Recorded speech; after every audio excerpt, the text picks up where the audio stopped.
बिस्मिल्लाहिर्रहमानिर्रहीम। अस्सलाम वालेकुम नाज़रीन, उम्मीद और दुआ करता हूँ कि आप लोग जहाँ जहाँ पर होंगे खैर आफियत से होंगे और आपका रमज़ान बेहतरीन गुजर रहा होगा, आपके रोज़े बेहतरीन गुजर रहे होंगे। इस दफ़ा पाकिस्तान में तो as a matter of fact Ramzan बहुत बेहतरीन गुजर रहा है। वेदर इज़ वेरी गुड, ना बहुत ठंड है ना बहुत गर्मी है। एनीवेज, रमज़ान की बात करते हैं तो रमज़ान में वी ऑल नो दैट कि हम मुसलमानों के घरों में एक दूसरे के इफ्तार, एक दूसरे का ख्याल करना, हमसायों के घर खाना पहुँचाना, इफ्तार की सामान पहुँचाना, ये एक रस्म भी है एक, और बड़ी अच्छी रस्में हैं। इस तरह की बड़ी वज़ादारी की रस्में हैं हमारी मुसलमानों की, पूरी दुनिया के अंदर है। इवन बरतानिया में मैं जितना टाइम रहा हूँ वहाँ पर भी हमारे इर्द गिर्द में जो मुसलमान होते थे हम एक दूसरे की तरफ चीज़ें भिजवाते भिजवाते रहते थे। But at the same time Ramzan में आकर हुकूमती लेवल के ऊपर पाकिस्तान के अंदर हुकूमती सतह के ऊपर भी इफ्तार का बंदोबस्त किया जाता है, राशन का बंदोबस्त किया जाता है, विच इज़ वेरी गुड। लेकिन आपने एक चीज़ कभी ख्याल किया है कि रमज़ान में जो मुखय्यर हजरात लोगों के घरों में राशन पहुँचाते हैं, ईद आने से पहले लोगों के घरों में कपड़ों का बंदोबस्त किया जाता है, जो मुस्तहीक़ीन हैं उनको ईदी की मद में पैसे भिजवाए जाते हैं कि उनकी ईद के जो दिन है उसके लिए बच्चों की शॉपिंग कर लें या कुछ माली इमदाद की जाती है। उसकी एक वजह ये भी है कि बहुत सारी लोग ज़कात निकाल रहे होते हैं, सो उसकी वजूहात ये भी है कि काफ़ी सारा फाइनेंस इस तरह का होता है जो लोगों में बाँटा जाता है एट दैट टाइम। लेकिन उसमें आपने ज़रा थोड़ा-सा इर्द-गिर्द नज़र दौड़ाइएगा, एंड आई एम श्योर कि अगर आप लोग भी जो करते हैं मुखय्यर हज़रात का जो साहिब इस्तात लोग हैं जो करते हैं, वो बड़ा चुप करके, बगैर किसी को बताए, बगैर किसी कोई तशहीर के, वो जो पैसे हैं या जो राशन है वो लोगों के घरों तक पहुँचा देते हैं। और यही इस्लाम की रूह है, यही इस्लाम का दर्स है कि यार किसी को एडवर्टाइज़ मत करो, अगर किसी की इज़्ज़त नफ्स के ऊपर हमला मत करो, अगर आप किसी की मदद भी कर रहे हो। लेकिन क्या बदकिस्मती की बात है कि अगर हुकूमतें ये हमले करने लग जाएँ, हुकूमती सतह के ऊपर ये आपकी, मेरी, किसी की भी इज़्ज़त नफ्स के ऊपर हमला किया जाए, तो बंदा वहाँ पर क्या कहे? मैं आज सुबह देख रहा था, सुबह से एक डिजिटल मीडिया के ऊपर फोटो बहुत वायरल हो रही थी एक दस्तरखान की। दस्तरखान जब हुकूमती लेवल के ऊपर बात करते हैं बहुत खुशी की बात है, इसको जितना अप्रिशिएट किया जाए कम है। लेकिन एट द सेम टाइम अगर वही दस्तरखान आप लोगों के राज़िक बन के लगाना स्टार्ट कर दो, अल्लाह माफ़ करे कि आप इस तरह का इंप्रेशन बनाना स्टार्ट कर दो कि मरियम नवाज़ साहिबा ये कर रही हैं, तो उसके बाद मुझे लगता है इससे घटिया हरकत और कोई नहीं। आई एम सॉरी कि बहुत सख्त लफ्ज़ है, बट आई एम सॉरी, लेकिन इससे घटिया हरकत कोई नहीं है। ये सुबह की एक फुटेज बहुत मैं देख रहा था, बहुत सारे व्हाट्सएप ग्रुपों के अंदर, बहुत सारे डिजिटल मीडिया प्लेटफॉर्म्स के ऊपर ये फुटेज वायरल हो रही है। एक केला है, वो प्लेट है जो दस्तरखान की, जो अफ्तारी का दस्तरखान है, एक केला है, उसके अंदर 2 पकौड़े हैं, एक सेब है और साथ कुछ शोरबे वाला सालन पड़ा हुआ है, आगे चावल पड़े हुए हैं और ऊपर मरियम नवाज साहिबा की फ़ोटो जो है वो प्लेटों के ऊपर रखी गई है, प्रिंट होके फ़ोटो पड़ी हुई है। यहाँ पर कहानी ख़त्म नहीं हुई। यहाँ पर यही फोटोज जो हैं, ये आप जो वो दस्तरखान लगाए गए हैं जिसकी फुटेज बहुत वायरल हो रही है, वो प्रॉपर एक फ्लेक्स लगाकर चारों तरफ से चार दीवारी करके चारों तरफ से वो फ्लेक्स लगाकर कवर किया गया है। मतलब एज इन कि आप जब जैसे ही एंटर हो तो आपको चारों तरफ मरियम नवाज साहिबा नजर आएंगी उस दस्तरखान के अंदर। दस्तरखान लगाना, जो हमारे मुस्तहीकीन हैं, हमारे भाई, उनके लिए इफ्तार का बंदोबस्त करना, इससे खूबसूरत बात कोई नहीं हो सकती, इससे अच्छी बात कोई नहीं हो सकती। लेकिन ये जो हरकत है ना कि अफ्तारी के अंदर भी लुत्फ फ्राई कर देना, जिस किसी का भी आइडिया था, फ्रॉम डे वन मैं इस चीज़ के ऊपर बात करता आ रहा हूँ जब से मरियम नवाज साहिबा की गवर्नमेंट बनी है। यार ये जिस किसी का भी आइडिया था ना कि लोगों को मरियम नवाज इतनी दिखाई जाए कि लोगों के जहनों में सरायत कर जाए, तो मेरे भाई आप इसको 10,000 गुना ज़्यादा मल्टीप्लाई भी कर लेना, तो जो वोट मरियम नवाज का है वही रहना है, वोट एक भी ना बढ़ना है ना कम होना है। कम जरूर हो सकते हैं, वो जो बाशऊर लोग हैं जिन हरकतों से इरिटेट होके शायद वो उल्टा मुतनफ़र हो जाएं, हुकूमत से मुतनफ़र हो जाएं, पीएमएलएन से मुतनफ़र हो जाएं, मोहतरमा मरियम नवाज साहिबा से। कोई बहुत दिलों में मोहब्बतें नहीं बढ़ने वाली और कोई बहुत ज़्यादा अचीवमेंट्स के अंदर ये नहीं आएगा कि फ्लैक्स और फोटो हर तरफ मरियम नवाज साहिबा की आती है। यहाँ पर एक और एंगल है, मैं दावे से कह रहा हूँ कि ये जो अफ्तारी है ना, जितना इसके ऊपर कॉस्टिंग है, जो इसके ऊपर खर्चा है, इसका खर्चा और जो फ्लेक्सें लगाई जा रही हैं इफ्तार की या इस दस्तरखान की, रमज़ान के दस्तरखान की, इसका मिलता जुलता सा एस्टिमेट होगा। मे बी फ्लेक्सें जो है, जो फोटोज़ हैं, उनका खर्चा ज़्यादा हो जाए और जो इफ्तार के ऊपर पैसे खर्च किए जा रहे हैं शायद वो कम हो जाए। मैं यहाँ पर एक मिसाल आपको देना चाहूँगा, शायद ये बहुत सारे लोगों को कोई बहुत खुशगवार मिसाल ना लगे, लेकिन मैं ये मिसाल ज़रूर कोट करना चाहूँगा। मैं सिटी 42 में था, मोहसिन नकवी साहब के चैनल में, जब मेरे करियर का आगाज़ हुआ, जब मैं पहली दफ़ा टीवी के ऊपर ऑन एयर गया, 2015-16 की बात कर रहा हूँ। उस ज़माने से लेके आज तक सिटी 42 तब जेल रोड के ऊपर दफ्तर हुआ करता था, कनेट कॉलेज के बिल्कुल अपोजिट, जहाँ पे अब कोई शायद अस्पताल या कोई लैब बन गई हुई है, प्रॉब्ली लैब बन गई हुई है उस बिल्डिंग के अंदर। उसके साथ जो सर्विसेज अस्पताल है गालिबन, उस अस्पताल के पीछे एक बहुत बड़ा पार्क है। उस पार्क के अंदर सिटी 42 और मे बी मोहसिन साहब क्योंकि दोस्त भी हों, लेकिन हमें जो पता था कि मोहसिन नकवी साहब की जानिब से एक इफ्तारी का बंदोबस्त किया जाता था, और वो दर्जनों या सैकड़ों की इफ्तारी नहीं होती थी डेली। रमज़ान के 29-30 दिन जितने रोजे होते थे उतने इफ्तार का बंदोबस्त वहाँ पे किया जाता था। हजारों लोगों की डेली इफ्तारी का बंदोबस्त किया जाता था, हजारों लोगों की। हम पूरा स्टाफ जो थे सिटी 42 का, हम लोग ड्यूटीज लगती थी और हम हैप्पीली वो ड्यूटीज सर अंजाम देते थे कि वहां पर लोगों को इफ्तार करवाते थे और हजारों में नंबर होता था। जहां तक आपकी नजर जाती थी लोग ही लोग बैठे होते थे वहां पर। मुझे याद नहीं पड़ता कि मोहसिन नकवी साहब ने अपनी की फ्लैक्स चिपकाई थी या फोटो चिपकाई थी, या मोहसिन साहब के जो दोस्त भी साथ उस टाइम के ऊपर उनकी हेल्प कर रहे थे, उसमें फाइनेंशियल हेल्प अगर कर रहे थे, कोई कॉन्ट्रीब्यूट कर रहा था, तो वहां पर कोई फोटो चिपकी होती थी।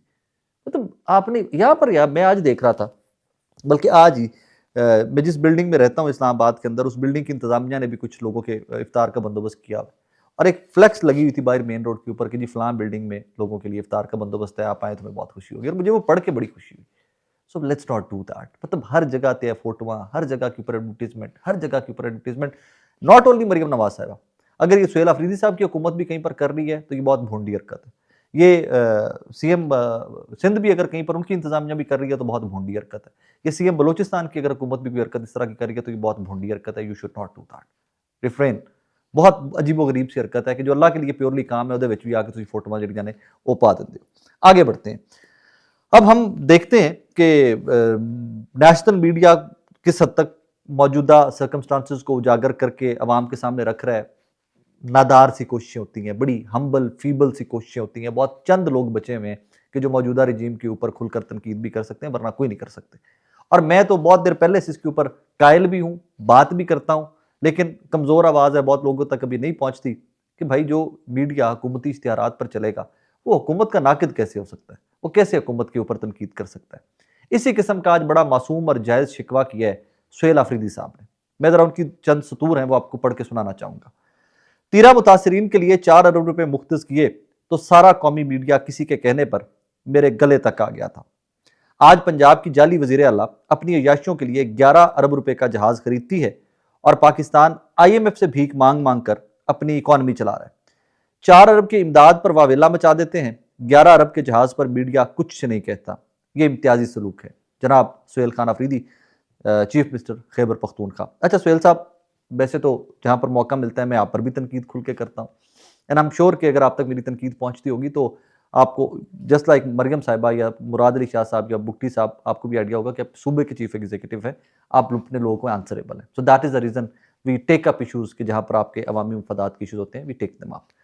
अब यहाँ पर एक चीज़ सोचने वाली है कि पिछले 4-5 दिन के अंदर शाहजेब खानज़ादा साहब, शहजाद इकबाल साहब, चले मैं तो बहुत छोटे से वो आवाज़ है मेरी अभी, लेकिन जो बहुत मीडिया के जाइंट्स हैं, हामिद मीर साहब के शोज़, समा न्यूज़ के मैं कुछ शोज़ देख रहा था, तकरीबन हर शो के अंदर ये जहाज़ वाली कहानी डिस्कस हुई है और यहाँ पर बहुत बैशिंग हुई है पंजाब गवर्नमेंट की। यूट्यूब के ऊपर, ट्विटर के ऊपर, एक्स के ऊपर, फेसबुक के ऊपर जितनी पोस्टें इसके ऊपर है। मोहम्मद मालिक साहब का एक शो जिसमें उन्होंने इस कंपनी का बैकग्राउंड बताया है कि कौन सी कंपनी है जो ये जहाज़ बनाती है और ये जो पैसा इस कंपनी में से कमाया जाता है वो कैसे जाकर यहूदियों को मिलता है और कैसे वहाँ पर जाकर कड़ियाँ मिलती हैं।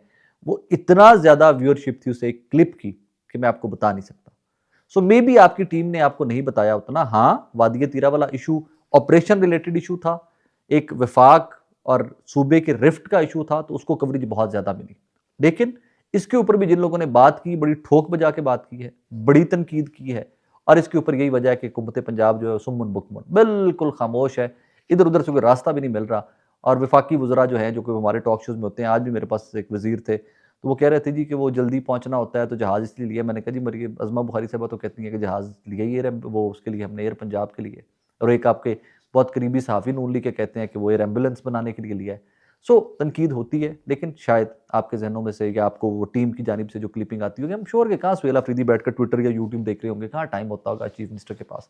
लेकिन आपका शिकवा बहरहाल जायज़ कि PTI पहली दफ़ा हो रहा है। वैसे ये मेरी टीम अक्सर, हम मेरी टीम के एक मेंबर है फरहान साहब अक्सर ये डिस्कस करते हैं कि पहली दफ़ा देख रहे हैं मीडिया के अंदर कि ऑपोजिशन ही तनकीद का निशाना बनती है ज़्यादा और हुकूमत जो है उसको हम कुछ नहीं कह पा रहे। So that's how circumstances are, unfortunately we do realize that. लेकिन इस स्पेसिफिक इशू के ऊपर काफ़ी तनकीद हुकूमत पंजाब और मरियम बीबी के ऊपर हुई है। आगे बढ़े तो, और इसके ऊपर तो मतलब यहाँ तक कि हमारे दोस्त मुनीफ फारूक साहब जो हैं उन्होंने भी इसके ऊपर बड़ी खुल के बात की थी। मुझे सामने वो पोस्ट आगे मैं भी पढ़ देता हूँ। अगर आप ये कह रहे हैं कि आपने ये प्रिंसली जेट एयर पंजाब के लिए खरीदा है तो ये कोई नहीं मानेगा और ना ही कोई मान रहा है। यहाँ पर इस वक्त जो सतह गुर्बत है वो क्या है, बेरोजगारी की क्या शरह है, वहाँ जब इस तरह का कोई इकदाम होता है और ऊपर से हुकूमत की तरफ से कोई जवाब भी नहीं आता, फिर आप पर तनकीद होती है। मरीम नवाज साहिबा को या हुकूमत पंजाब को एड्रेस कर रहे हैं यहाँ पर जनाब मुनीब फारूक साहब। अब इससे आगे बढ़ते हैं। चंद माह पहले आपको याद होगा कि एक वावेला उठा जब पाकिस्तान के अंदर यूट्यूब का, ट्विटर को बंद भी किया गया, ट्विटर को, यू रिमेंबर दैट। तो एक वावेला उठा कि जनाब ये डिजिटल मीडिया जो है ना, ये खुराफात की जड़ है, इसको कंट्रोल करना बड़ा जरूरी है।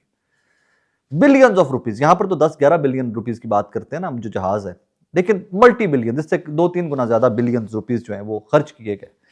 एक फायरवॉल का सिस्टम पाकिस्तान के अंदर लाया गया कि जनाब कंट्रोल किया जाएगा, मॉनिटर किया जाएगा, किसी का यूट्यूब चैनल जो है उसकी रीच कम कर दी जाएगी, किसी के ट्विटर की रीच कम कर दी जाएगी, ये कर दिया जाएगा, वो कर दिया जाएगा।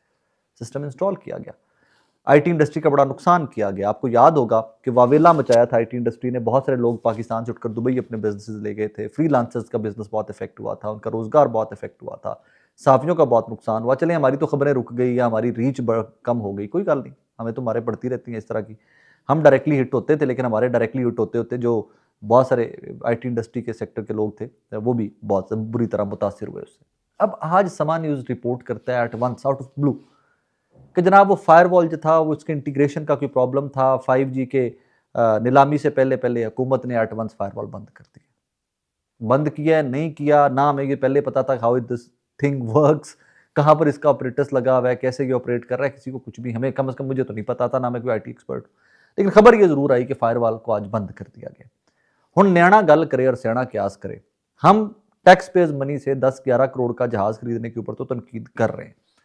ये जो 30-40 अरब रुपया था 10-11 अरब रुपए का जहाज खरीदने पे, अब ये जो 30-40 अरब रुपया था फायरवॉल की मद में जो अगर बंद कर दिया गया है और ये रिजल्ट्स नहीं दे सका, तो इसका सवाल हुकूमत वक्त से कौन पूछेगा।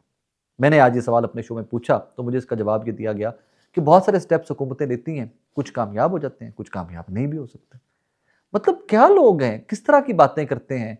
आपने वो, आपको लगता है कि वो सिर्फ जो नुकसान है दैट टाइम फायरवॉल की इंस्टॉलेशन में, इंटीग्रेशन में हुआ था, वो 30-40 बिलियन का था सिर्फ, कि टैक्स पेज मनी से 30-40 बिलियन आपने खर्च कर दिए एक सिस्टम को लाने के लिए चाइना से, और वो काम कर सका या नहीं कर सका, एंड दैट इज इट।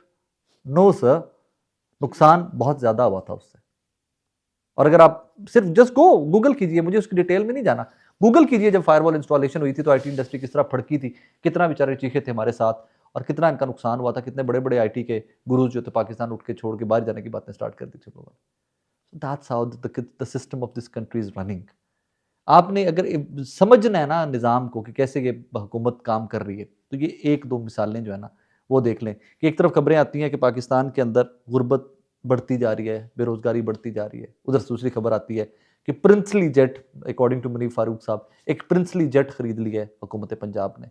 दूसरी तरफ खबरें आती हैं कि हम आईटी एक्सपोर्ट्स बढ़ाना चाहते हैं, पूरी दुनिया में आईटी एक्सपोर्ट्स जो हैं बहुत ज़्यादा काम हो रहा है, उसके ऊपर पाकिस्तान भी बढ़ाना चाहता है। लेकिन फिर हमें खबर आती है कि पाकिस्तान के अंदर एक फायरवॉल इंस्टॉल किया जा रहा है डिजिटल मीडिया मॉनिटरिंग के लिए। फिर एक खबर आती है कि उसको एट वंस बंद कर दिया गया। अपना ख्याल रखिएगा, दुआ में याद रखिएगा। अल्लाह हाफिज़।